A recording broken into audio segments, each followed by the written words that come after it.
Welcome to our channel. Today we how to reset your 3dcart account. Easy tutorial step by step clearly.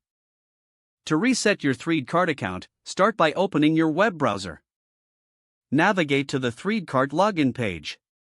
Click on the Forgot Password link located below the password entry field.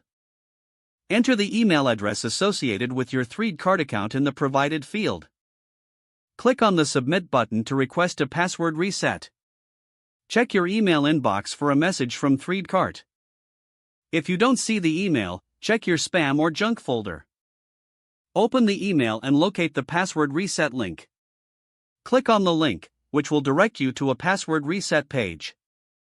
Create a new password that is both strong and secure. Confirm the new password by entering it again in the designated field.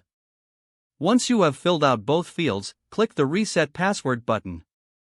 You should see a confirmation message indicating your password has been successfully updated.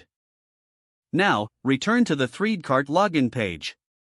Enter your email address and the new password you just created. Click the Login button to access your account. Congratulations, you have successfully reset your 3dcart account. If the page does not load, refresh the browser or try again in a private or incognito window. Make sure you are using the correct email address, then retype it carefully to avoid small typos. If your password is not accepted, use the reset option and create a new strong password you can remember. Check your spam folder for verification or security emails, then complete any requested confirmation steps. Enable two-factor authentication if available to improve account security and reduce unauthorized access risk. After signing in, review your profile details so your contact information and settings are accurate and current. If you see an error message, note it down and try again after restarting your device and internet connection.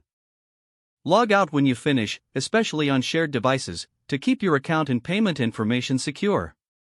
If the page does not load, refresh the browser or try again in a private or incognito window. Make sure you are using the correct email address, then retype it carefully to avoid small typos. If your password is not accepted, use the reset option and create a new strong password you can remember. Don't forget to like this video and subscribe to our channel for more step-by-step tech guides.